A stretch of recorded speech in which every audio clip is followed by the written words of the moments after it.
As you can see, I am still in my guest room because my games room continues to be full of mead. At this rate, I might just have to drink the stuff in order to make some space and get some games in out there and get my studio back. But that's not what I'm here to talk about today. For those of you who enjoyed my walkthrough Bretonnian army books / is this the best Bretonnian army book ever video, which I enjoyed making at the very least, today I am, as promised, asking the question, is this the best Tomb King army book? And yes, I know it has to be read in conjunction with this, but hey, that's not a problem by me. 2 books into the shower, I am fine with that.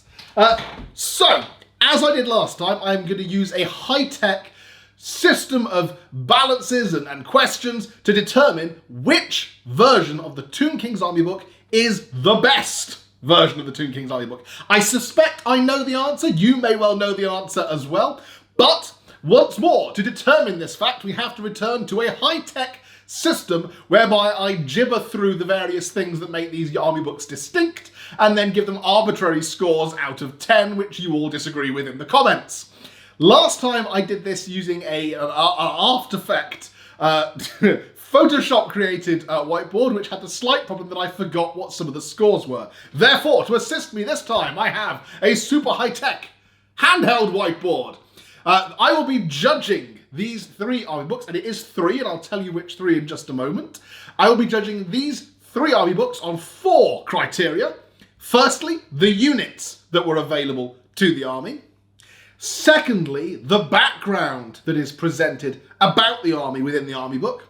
And thirdly, what kind of magic-y, hand-wavy stuff is the, special rules, magic gubbins, magic weapons, unique spells, etc. that makes the army unique.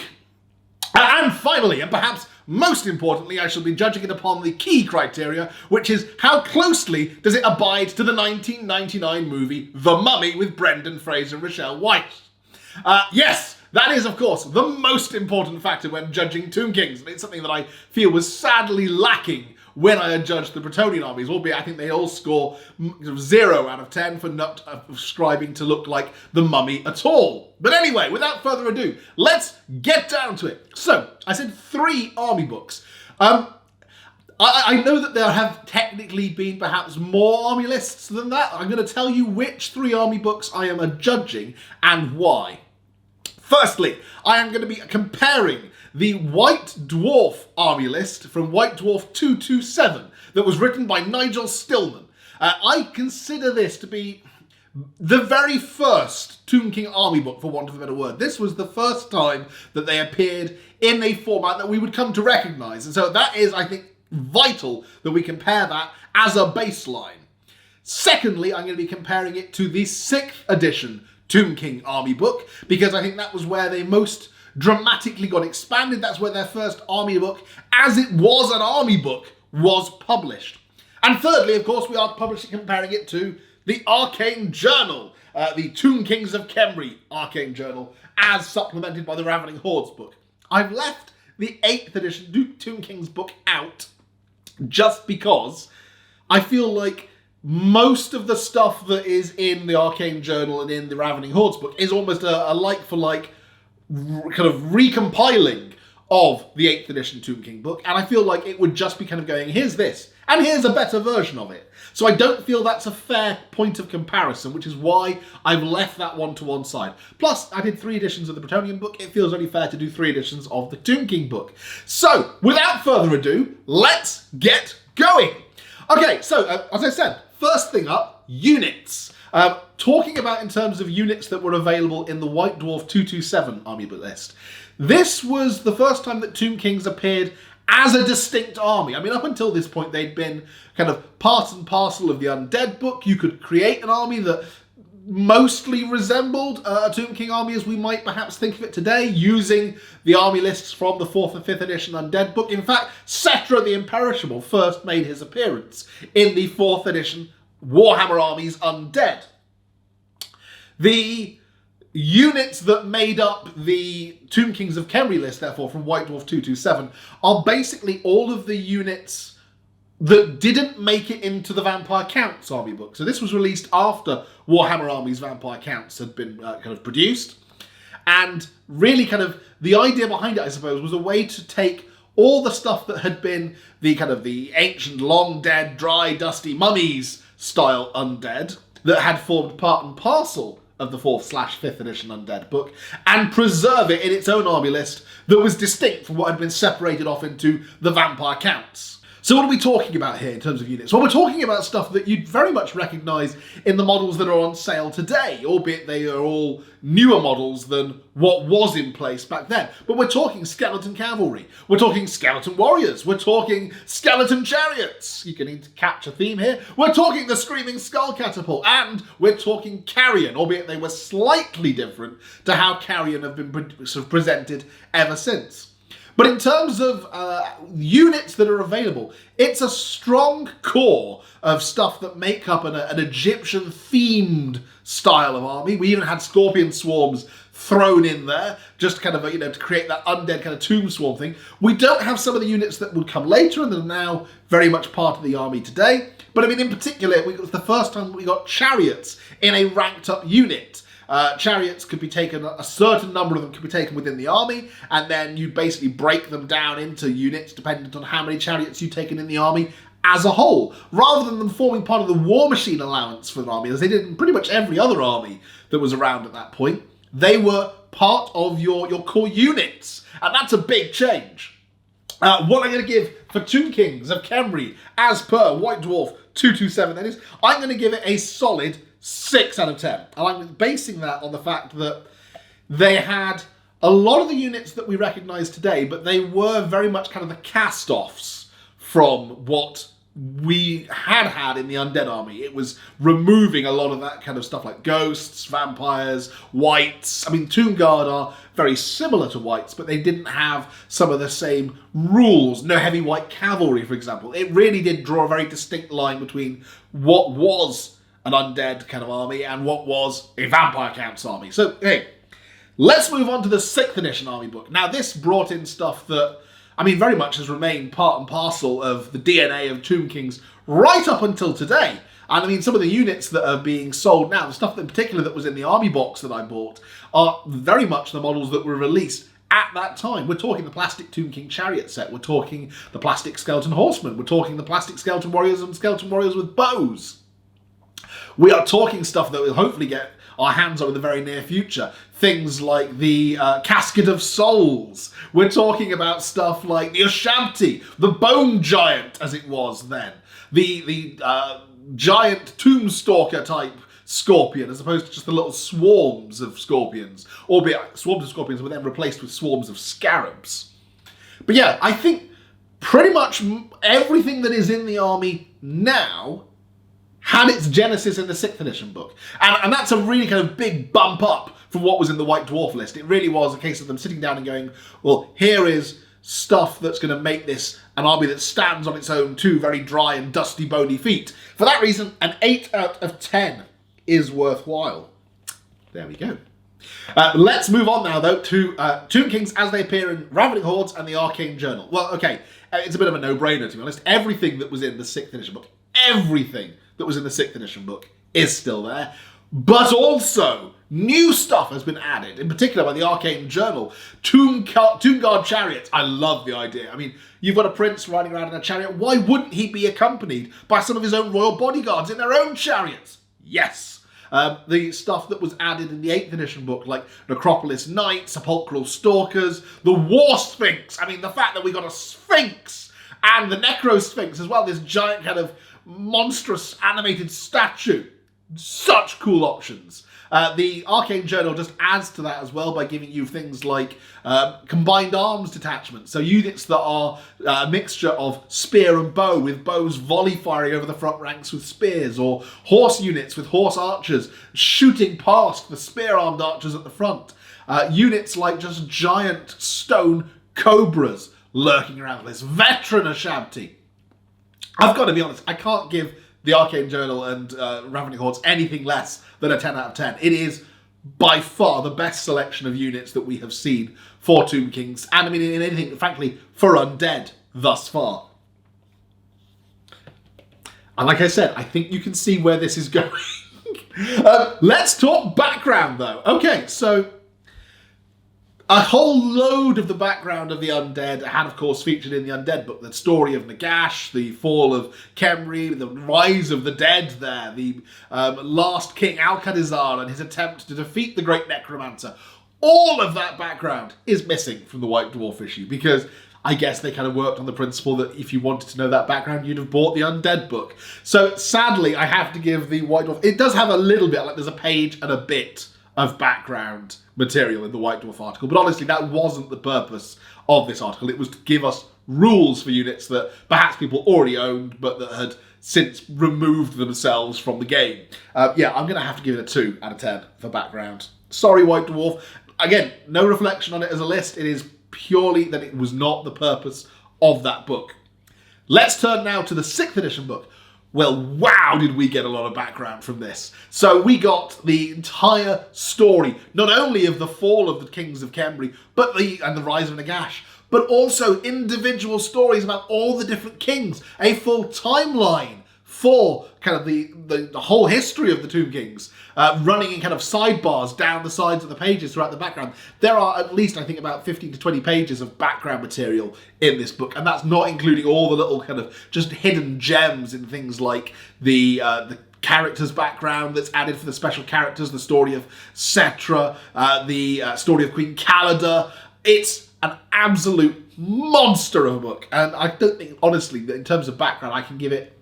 I would give it a 10, but I think it just holds short on telling us about who the Tomb Kings were when they were still alive. And I appreciate that stuff that hadn't yet been fleshed out. That was something that was kind of filled out later when the Nagash Chronicles were written for the Age of Legends book. So I would give it a 9.5, but I don't do half marks. So a 9 out of 10 for background. Let's compare that then to the Arcane Journal Ravening Hordes. Well, there is some background here. It is unfortunately fairly centred upon the little kind of mini campaign that was being told between the Bretonnia Arcane Journal and the Tomb King Arcane Journal. We get some interesting insight into kind of the mortuary cults and royal armies, and there is, just like I say, some interesting information about Cetra's invasion of the old world during the time period that the game is set. But otherwise, between the two books, it is somewhat lacking. I've got to say, 6th edition book has it beat, and if you want to know more about the background of the Tomb Kings, well, I'm sure there are some excellent lore videos out there. Maybe I'll do one myself, but otherwise, just find yourself a PDF of the 6th edition book and give it a read, because it's brilliant. That is until Games Workshop put it in the vault on Warhammer Plus, at which point go and read it on Warhammer Plus. Okay, so yeah, I'm going to give that, I think that's probably a 6 in terms of background for the Arcane Journal. Not bad, but could be better. Okay, let's move on to hand-waving, timey-wimey, magic-y stuff. So, I'll put cards on the table. There were no special spells or magic items created for the 5th edition White Dwarf Tomb King list, because they already existed. They had existed when the Warhammer Magic book was published at the start of 5th edition. There were items that were specifically named as like Tomb King only, like the Tomb King's Crown, or the Staff of Osiris. There was already stuff that was designed to be used for Tomb Kings, because at that point, the Undead book had Mummy Tomb Kings in it. When the Vampire Counts book was released, those items kind of became unusable until such time as the White Dwarf list was published. Likewise, the laws of necromancy that were already in existence, that had been published as part of Warhammer Magic, and that pretty much before that were part of the Warhammer Undead book, they were still the same spells that you had to use for your Tomb King. There was no kind of special Tomb King-y spells that were created for this, so you were still using things like Van Hell's Dance Macabre and Raise the Dead. What is interesting, though, is that the White Dwarf list is the first list that features things such as the Tomb King's Curse. That hadn't been part of the Warhammer Undead Army book, and it is something that was cool and unique and was a kind of a unique magical special rule for the Tomb Kings of Khemri, and that, I think, at least gives them a boost. I'm going to give them a 4 out of 10, just because they were, as a lot of armies were at that point, heavily reliant upon the generic magic items, and their spell lore is not in any way comparable to the changes that were made to magic that we'll talk about in just a minute. So, a 4 out of 10 for hand-wavy, magic-y stuff for the White Dwarf list. Let's talk now the 6th edition list. Okay, so this is, as you would expect, a benchmark system. It's the book that gave us loads of the original kind of unique Tomb King magic items that were then kind of updated and duplicated for 8th edition and make their appearance as well in the Tomb King's magical items that appear in the Ravening Hordes and the Arcane Journal. This is the book that gave us the unique way in which Tomb Kings cast their spells, kind of leash priests unbinding scrolls and reading incantations rather than the traditional magical dice-based casting system that they had at the time. It is absolutely redefining the way in which an army works. It was groundbreaking for its time, and I think it is worth a solid 8 out of 10 for that alone. I want to talk now about just a few other little aspects that made an appearance there. I'm not going to change the score, but I just want to kind of hit them up because they are going to feature as well in the way in which I talk about the Arcane Journal. The Casket of Souls. Okay, so everyone's favourite Indiana Jones reference. I'm surprised it doesn't have 2 little droids kind of sculpted on the side of it somewhere.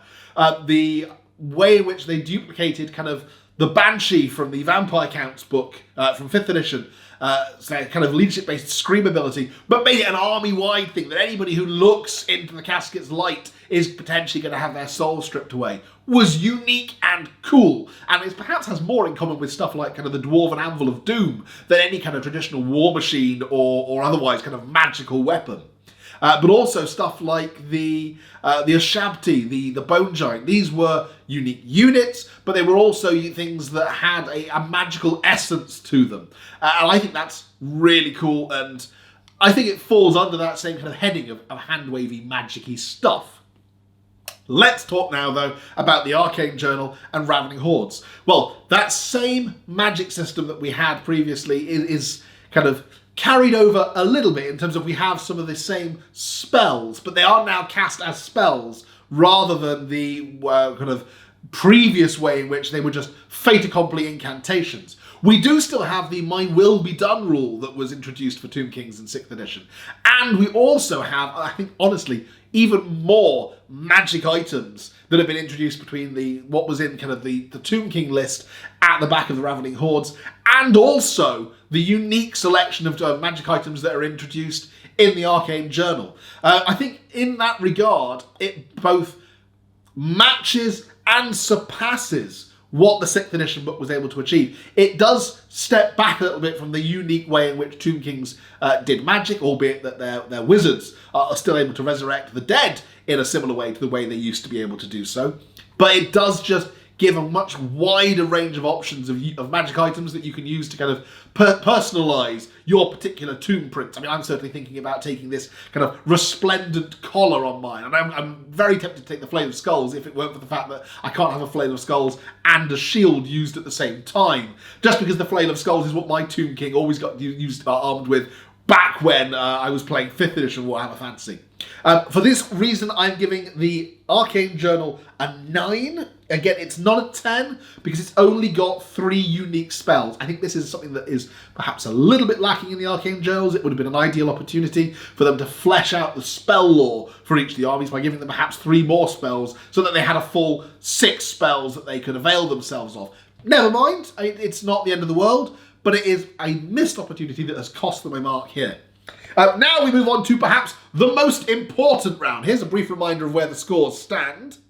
But let's move on to the most important round. That is, of course, how closely does it resemble 1999 film The Mummy, which remains by far the best mummy movie ever made. Well, let's look at the White Dwarf list. We have mummies, we have the first appearance of the Tomb Guard, we have the Mummy's Curse. What we don't have is any scarabs. What we don't have is any of the kind of cool turning yourself into a pillar of sand powers that made their appearance in later editions. And for this reason, I'm only going to give it a 5 out of 10 for its similarity to the Mummy. I'm sure Benny has something to say about that. Let's move on to the 6th edition White Army book. This is a lot closer. I think by this point they had very much kind of sat down and gone, okay, the Mummy is really freaking cool. Let's do that, guys. So we have swarms of scarabs devouring people as they swarm across the battlefield. We have Tomb Guard models that basically look as if they were lifted right out of the movie. We have powers like turning your Tomb King into your Hierophant into a giant swirling sandstorm that devours things or flies across the battlefield. They are very clearly influenced by the Mummy movie, and I don't blame them because it's cool. I am going to give them an 8 out of 10 for a similarity there. No Scorpion King, no O'Connell, but still. Let's now look at the Arcane Journal. I think the Arcane Journal, when we look at it, we can't help but feel that not only did they watch the Mummy movies, they watched the sequel and the spin-off movie as well. There is everything that you would really kind of want in this. And I suppose we are helped here a little bit by the fact that this is, as I say, an upgrade of the 8th edition book, which just drew down on that Mummy influence even harder. The Apophis, the Prince of Scarabs, is very, very clearly a character who ought to feature in the next Mummy movie. And I think there should be a Mummy 4, by the way. I'm not going to apologise for that opinion. I just want to see it. But beyond that, it carries with it the flavour of kind of the weird death cults in the mortuary cult list, the grandiose nature of the Scorpion King's armies in the kind of veteran Ashabti, and also things like the Tomb King regiments with the serried ranks of combined arms and royal chariots. Again, it doesn't go as far as to say your Tomb King can just turn himself into a giant swirling sandstorm that devours any flyers that are on the board, or, for example, that your Tomb King gets stronger as he curses people and eats their internal organs. But it's not bad, and for that reason, I am giving it a 9 out of 10. Now there will be a brief pause while Ben does maths. 5 plus 4 is 9, plus 6 is 15, plus 2 is 17. 17 out of a possible 40 for the White Dwarf list. 8 plus 8 plus 8 is 24. 24 plus 9 is causing me pain, but it's 33. 33 out of a possible 40 for the 6th edition Tomb King's Army book. 9 plus 9 is 18, plus 6 is 24, plus 10 is 34. The Arcane Journal and Ravening Horde's book just scrapes ahead of the Tomb King's book. It's very close, and I'm quite pleased it's very close because I really do have a lot of affection for the 6th edition Tomb King's book. But it conclusively proves what I thought at the outset of this, which is that this is the best possible version of the Tomb King's Army book that we have ever seen. And I cannot wait until I've got my Tomb Kings finished and I'm out there getting some games of Old World in with them. I'll let you know how those goes. Maybe we'll film some battle reports. In the meantime, I think Michael, who I regularly film battle reports with, is well on his way to having 2,000 points of Tomb Kings done. So maybe that'll be the first battle we see is his Tomb Kings, not mine. But for now, thank you very much for watching this. I hope you've enjoyed my brief scattergun race through the Tomb King's army lists. I want to just say, if I can get my hands on the Orc book, then I will do another of these, because I think it's just generally quite cool and quite fun. Games Workshop, if you want to send me a copy of the Arcane Journal, I'll happily review it in this incredibly high-tech and scientific manner. In the meantime, though, please tune in next week to Morehammer. M-O-R-E, Hammer. I am joining a podcast with Wargaming Luke and Hobby Waffle. It's been hinted at for a while. It's been mentioned on both of their channels. But we're going to start doing a weekly podcast from next week. So please head on over to Morehammer and click subscribe. Please also head over to Wargaming to Hobby Waffle's channel and click subscribe there. He does some awesome stuff, just kind of talking about what's new in the hobby every week. It's something I love listening to each week. I'm really excited to do this podcast. I'm really hoping that you guys get to watch it and you'll get a double dose of the really excitable, happy, smiley YouTube guy on YouTube each week. We're going to have some guests on there. The first week's episode, we're going to have a giveaway for everyone who kind of, the video will explain, but we're going to get you to kind of share the video and subscribe, and that will hopefully get a prize draw for people so that they can get something cool.